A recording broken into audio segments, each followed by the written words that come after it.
What's up, Spikes? Welcome back to another Gauntlet wrap-up. This is for the Bravo Gauntlet that was featuring our good friend Boo here. It's me. Hello. His name is Boo. That is his legal name. It's like Cher. 100%. Yes, of course. Yes, so Boo was able to join us for a 5-game gauntlet. All of our other gauntlets are 5 games, but just in case, future proofing, for testing his Bravo deck. Yep. It's a list that you yourself are actually like tinkering with. Yeah, I'm still actively playing with it. I've built it mostly from scratch and just keep tweaking, and it's getting somewhere I quite enjoy it, to be fully honest. Like we're getting some stuff. We'll talk about those, of course, but like it is doing the things. Yes, for sure. It is doing the things. But that is something that I just very specifically wanted to say. Like, you are like actually tinkering with your own list, which is something that, if I'm being completely transparent, I actually don't do. I just lift lists off of Discord and play them. But that also has its downsides, because even if the list that I'm playing is more solid, I'm less familiar with it. Yeah. So like, even though this was, and like a peek behind the curtain, this was the first time that you've played this deck in person, I think, this exact list. I've been playing it on like Tabletop Simulator. I would like to shout out personally like Mink and Patty on the Discord. Yes. Because you guys are very awesome, just so you know. And yeah, I've got some reps in, but I also did just like modify it at least slightly before this shooting. Yeah. And I had a couple of games on about, I would say like 3 days ago-ish. Monday of this week. We're filming on Friday. So I was trying to not say days. Now that we've done it, it's fine. Yeah, and so I did get some reps in with like some more different heroes, and now. Yeah, I'm fairly confident that it's putting in some work. There might still be some tweaks, but like we're getting somewhere, which is a pretty good spot. And like, as you said, like the big advantage is like I do know my list. Like, it is my thing. I know why and where I put some cards. So like I know what's happening and like what I should look forward to draw, or what I should like not expect to have, or whatever. So like I know my outs, I know my things, and it's fairly useful. And also, like, again, some drawbacks, like it might not be like as top optimized as every list can be, but I think at some level it kind of compensates, to be fully honest. Like, just knowing your thing versus having the optimal whatever strategy. No, exactly. Something that I've been saying for a long time is there's a decent amount of discussion around how Flesh and Blood is like pay to win, and how the legendaries are way too expensive, and how there's stuff like that and it prices people out of the game. I think that if you have a solid list that is budget, and you are playing it with an actual knowledge of how the deck works, and the mechanics of just straight up, what can I expect from my opponent, and play that sort of game. Yeah. If you're playing against somebody who has, a top tier deck that's completely blinged out and has like all of the expensive legendaries and stuff, but they have no idea what they're doing, I don't think that just them slapping their wallet on the table actually like even close to guarantees them a win. No, like having a good game plan and knowing your game plan, like most of all, I think really does go a long way. And also like knowing your matchups, because there will be some heroes, like if you just try to buy into a deck, like, again, fully blinked out and whatever, there will be some matchup that you have absolutely zero idea what you're doing against, like none. And so you're just gonna try and do the thing you're supposed to do, and then just whiff. Yeah, it's not completely flop. So that's something that I do very much appreciate, even just on a personal level. It's cool that you're testing out your own deck and you're tweaking with that, because it embodies what I think is really important in Flesh and Blood, is that there may be powerful cards, and I mean there are cards that are maybe a little bit too powerful right now, but that's kind of beside the point. I think on average, skill beats money. Like by far. I mean, up to some varying degree, of course, because there will always be games where you lose because somebody has a legendary that's good, but I don't think that it's a very high percentage. No, I think for the most part, just knowing what you're doing versus like having good cards. Yeah. I think you can do pretty well once you know what you're doing. Exactly. Anyway, let's talk about the games. Yeah. Instead of pontificate about how skill is important, because everybody knows that skill is important. But skill makes good people gooder. Who'd thought? Yes. So in the first game of the series, it was Bravo versus Rhino, and this was just a slugfest. Oh, we bash each other like hell. Yeah, it was just big attack into respond with a big attack into respond with a big attack, and unfortunately, I think I was able to get a Blood Rush Bellow off, which ended up being just slightly too much pressure. And yeah, it just ended up being a lot. I think, wasn't this the game where I had Blood Rush Bellow into Blood Rush Bellow? You did, yeah. So I had two of that them. game, I just led off with 4 straight turns where I presented in total like 40 damage. So you had to be on the back foot every single time. Yeah. I think I do remember specifically, like, you blocked 3 turns in a row with 3 of your cards, keeping 1. I think that was the second bellow or something. It was the swing big. Yes. Specifically, I had Blood Rush Bellow arsenaled since turn 1, and I had the swing big and just blocked 9 with the remaining 3 cards in my hand, 3 turns in a row. Yeah, and like I had to empty his hand, but then once I had somewhat of a more slow turn, he just turned it on, got his first Blood Rush off, and then the second one straight on the other turn. Because on the first one, I was prepared. I did have in arsenal like my unmovable, if I remember correctly, or like one of the 2 defense reactions that I do run, and it helped tremendously into blocking it. But then the second one, I think I took 10, 12-ish, and that was just like, you don't come back from that. Let's just put it that way. It's just boom. I mean, like, even in the games that I've already played with Rhino, I haven't had a Blood Rush into Blood Rush turn. Like, it just doesn't actually happen. It's very gross, and now I can see that, and it's sick. But yeah, it was just like, and you put in a lot of damage too. Yeah. So I think that game could have very easily gone either way. Oh yeah, it was very very much down to just some minor things that happened. 2 crippling crushes. Yeah, like. You have to block those. It's crazy. Yeah, the rollout of my deck was very, very good, but he had just enough defense to like weather the storm, and then he just double dropped everything 2 turns in a row. Oh yeah. But yeah, that was a very good game, and I will say that like probably about every game in this gauntlet, they were all good. There was one that was like not quite as good. There was also, we did have to refilm one of the games, and originally it wasn't very good. But it was very bad. Yeah, it was very one-sided on my side, but there was a lot of filming problems. You've never seen it? It will not exist, I believe. Nope. But yeah, so all of the games here were honestly really solid, and we didn't like arrange them, like except the one we scrapped, but we didn't even scrap it because it was bad. We just scrapped it because some other technical issues that happened somehow. One of our cameras stopped filming like 3 times while we were filming it, but that's 4. Anyway, it was a lot. Yeah, a lot. But either way, the rest of these games, all of them were fantastic. And speaking of that, we have a fantastic game with a fantastic girl. This was Bravo versus Lexi. Yeah. And Lexi did end up taking this one. Bravo couldn't quite, weather the lightning storm, as it were. Oh, it was shocking after shock after shock. Yeah. Much puns. I think one of the main things that really hurt was the wide turn that I had into the fused lighted up. Yep, that was a just big thing. I had no way of coming back from. Unfortunately, like it took the opportunity away from you to have one of those setup turns where like you have the Helm of Eisen's Peak, where you block with 3 of the cards in your hand, but then you can go, okay, make a tectonic plating or make a seismic surge and then pop my helmet. Now I have and now I'm ready to go. 5 cards. Then I can begin to block it and claw it back in. But on that game, I had honestly decent draws, I think, but their timing was just not there. Yes. Like the draws were pretty good, except for the fact that you had the ability to just take away all of them, and then I could never actually settle in with one of those hands and go, okay, my time. I will strike, and it's just I just got like for instance, I had one hand that was Crippling Crush, 3 blues, and then a Pummel Arsenal. So that should be a very solid hand. Like you're supposed to be able to just run out Crippling Crush, pitch all your blues, have 2 floating, drop the Pummel, smack. 15. That's not supposed to be a thing that you come back from. But when you have to block with all of your hand and you just get rid of all of those cards.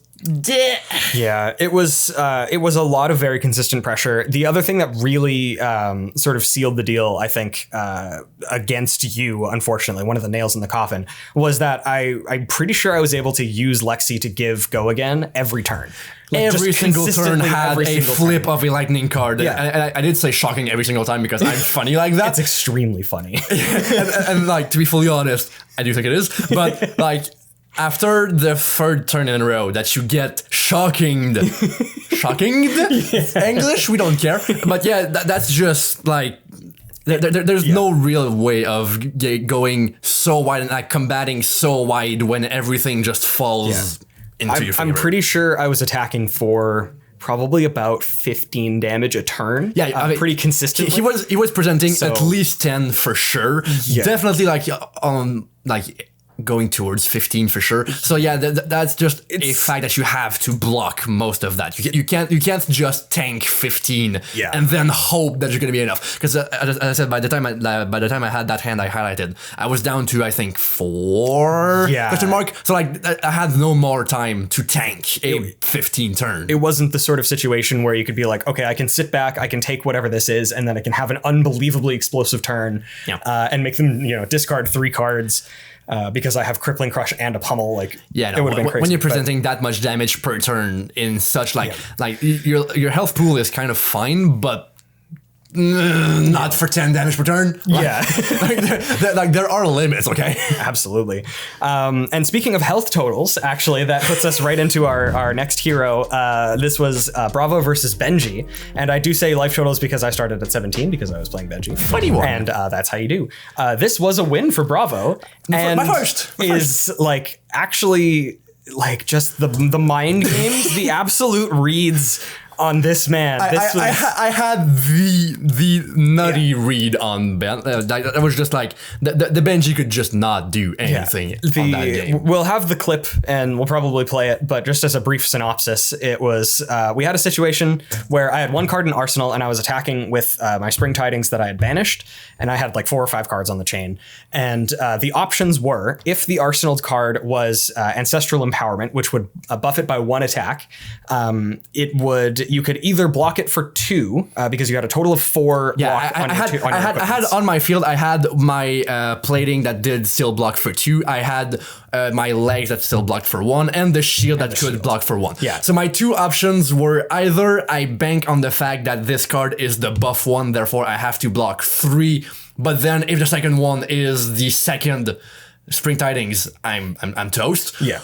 Or I bank that this one is that Estron is the Eastern Spring Tidings, so I block 2 and then also block 2 on the next one, and though I'm able to just weather the storm and everything. So it was literally either overblock but then be vulnerable to the second Spring Tiding, or just barely block, but if it's the buff, then it's, so it was 50-50 or nothing. Yeah, because that could have happened. But yeah, I just had to get the read on Bill, and I just got it. Absolutely worked out. And the funny thing is, there's obviously always the meme where it's like, oh, it's a 50-50, either it happens or it doesn't. That was literally a 50-50. I saw 1 card of each before in that game. So, I had attacked with a Spring Tidings, and I had already used an Ancestral Empowerment. So knowing that the card that I had arsenaled was probably a good one because I was going for it, it was likely one of the 2. So realistically, the option, it was a 50-50, and you selected correctly. And I think it was actually down to just you, because I ended up attacking you with something for 1, but if I had buffed it with something, then you could have just been dead, but that didn't happen. So because of that sort of informed your decision down the line. But yeah, in general, that was a really, really solid game, really tightly played. I think I did really just do well on that one. Yeah. That was my first win, and I think I really snatched it very hard. It was, but you earned it. And speaking of an earned win, the 4th game was against Chain, and this one Bravo did become victorious again through a very interesting slog of a game. That was something. Of course, you've seen it. Of course, you did. Yeah, please. Yeah. Just watch it. It's right up in the corner here. Yeah. Maybe not. I don't know. Now I'm just telling Jim what to do. But yes. So the official cause of death for Chain in this matchup was fatigue. Very first tired. one. And it's the first one ever on the channel. And it was pretty incredible. It got very much down to the wire. I think I put as much as I could have done with the draws that I had into it. I had some relatively unlucky shackle banishes. Yeah, they were very middling. You didn't whiff on all of them, but overall, I do think you should have hit a slightly higher percentage. But then again, at least you drew most of your stuff, so they still end up being playable. But the banishings did get rid of quite a few cards that you could have used and could have gone for. Yeah. So that was sort of unfortunate. But then again, I still went down to very low life. Yeah. So it was still rough. But yeah, again, I like same with the Benji, same with all of these. I think you played it extremely well. You played to your outs and you realized at a relatively, early enough to actually make the switch in your game plan point to just decide to block out stuff and make me banish all my stuff. Yeah, because past some point in this matchup, you could try to just go for the beatdown and try to pressure his hand as much as you can. But then if he never shackles ever because he never has cards in hand or whatever, then like there's no big interest. You're just stripping the hand every time. And like honestly, Shane does block relatively well, so you can't just rely on that, because as soon as you're gonna have one turn off, like with like 1 or 2 shackles, like the moment he can pounce, it's just gonna pop. So you have at some point when you have the ability, like Bravo does, to just pivot to more of a control and actually do the thing I did want to do, which is like block and block and block. Like that was the game where I just went, I'm gonna block and let you die to yourself. So that just turned out to be pretty nice. Yeah. I do want to mention one thing, though, that made me very sad. I don't know if it necessarily actually made a difference, because I think you had enough resources to still work around these. But I did have 2 invert existences, and you had 0 non-attack actions in your graveyard. Yeah. So what? I did pitch both of my showtimes to make sure. Like, I mean, I'm not fully saying I intended that, because that would be kind of mean, but like, I mean, no, they're blue cards, and in this matchup, since you're already like not fetching up cards at some point, you don't need to play them, and you also don't necessarily want to block with them, because like I would rather most times keep them for later in the game, like after you've passed a few cards, like know some stuff is coming up and you need to fetch that one card. So like using that in like, let's say like the first 2 or 3 turns usually is not the play. So like you would rather just pitch it to make sure that you're gonna have access to it. So I didn't fully intend to like block him from his 2 damage for each time, but like it did just turn out pretty well, and I think that's just a thing that also you could take home. Like if you have your show times, don't use them early. Yeah, especially if you're trying against a chain. They might have invert existence. Yeah, I mean there's that, but also like in just any matchup, if you're trying to go for the long game and you're already like trying to pitch intelligently to get some stuff going for the second run, if you fetch a card, you then shuffle it away. Yeah. So whoopsie. It messes up your if you are tracking pitch stacking. Yeah, which I wasn't like that serious. I was still trying to get some decent hands in case like it goes long. Like just going like 1 red, 3 blues, or like getting some good ratios off, but I'm not like making a point of honor to actually track my things. But still, if you're trying at least minimally and you just ruin that with a showtime, like I'm not sure it's fully worth it. Like, getting a good second lap through your deck can be a lot more impactful as like this one earlier than usual crippling crush or whatever. So pro tip. But anyway, in general, that was a really, really great game. And once again, first fatigue win. And it was very well played. I claim the first fatigue win. I'll totally take it. That's a badge of honor right there. And then finally, to round off the 5, we do have the Kaisa matchup. So for this one, unfortunately for Bravo, Kaisa did end up winning this one.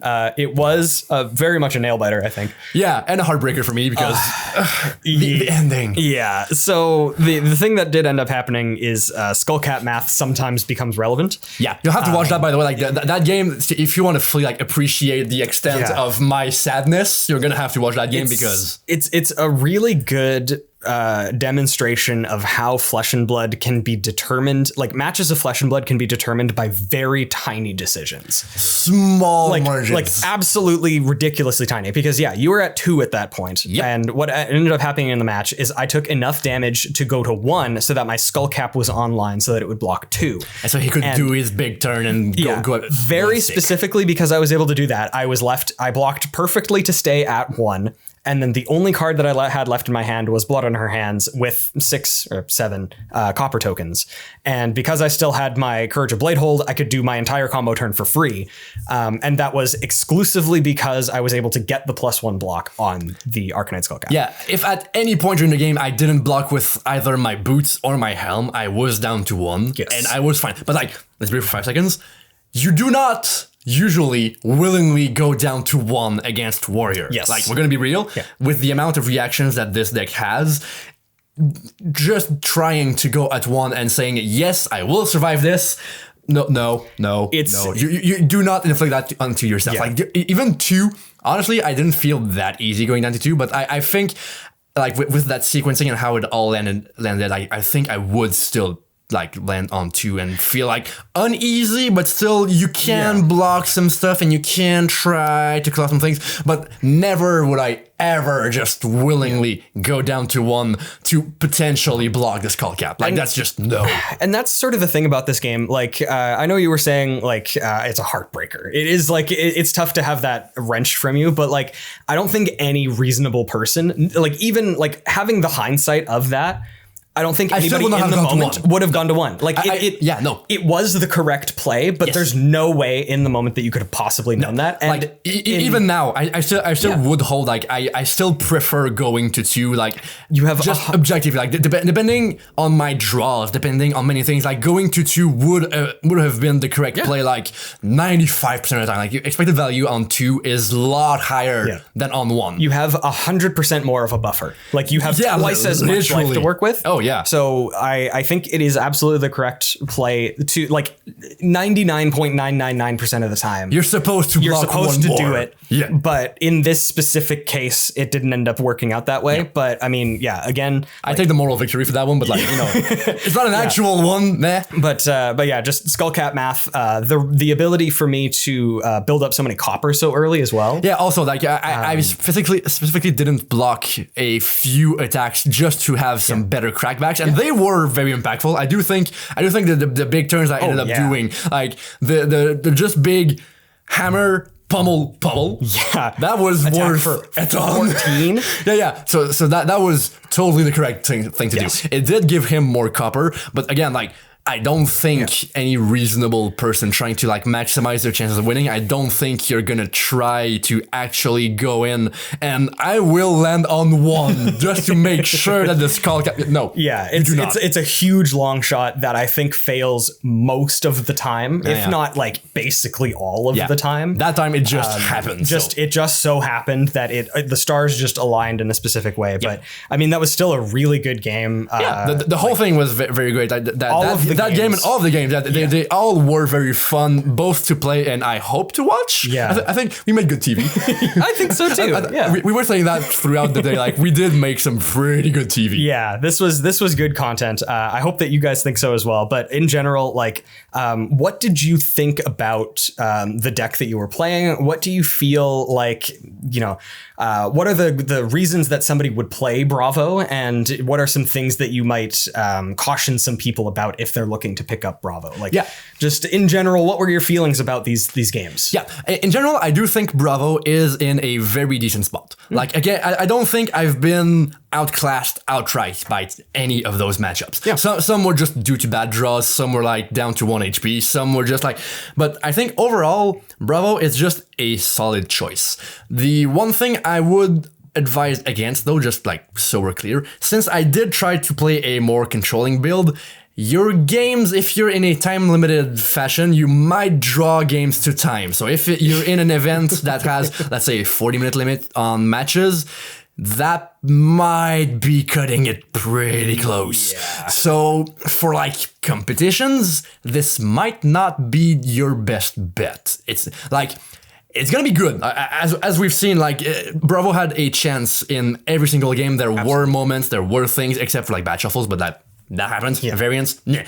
But globally, pretty cool, pretty solid also.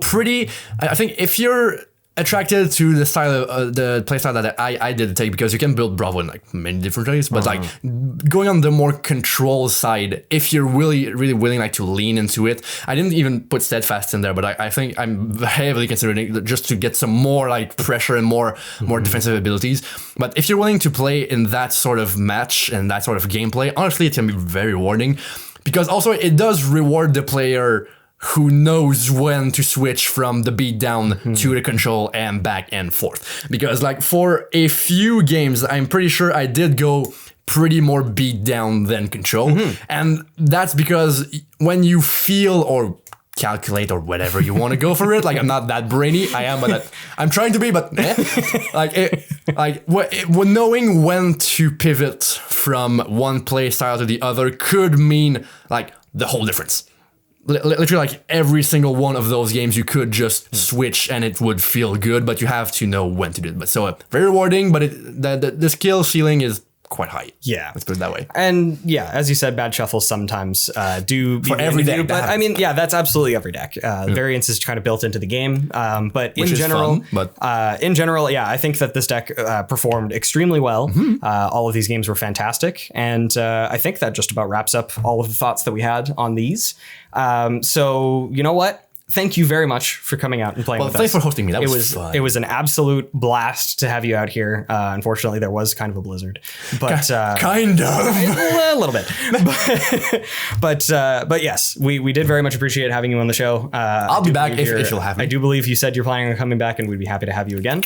Thank you for playing. Thank you at home, as always, for watching. Be sure to like, comment, and subscribe. If you noticed, these were in every single video, and all of them. A reference to Boo and Bill. We're smart sometimes. We're trying. Isn't that crazy? Anyway, yes, thank you very much. Stay safe and stay well, and we will see you all in the next one. Hey, thanks for checking out the Spike Feeders on YouTube.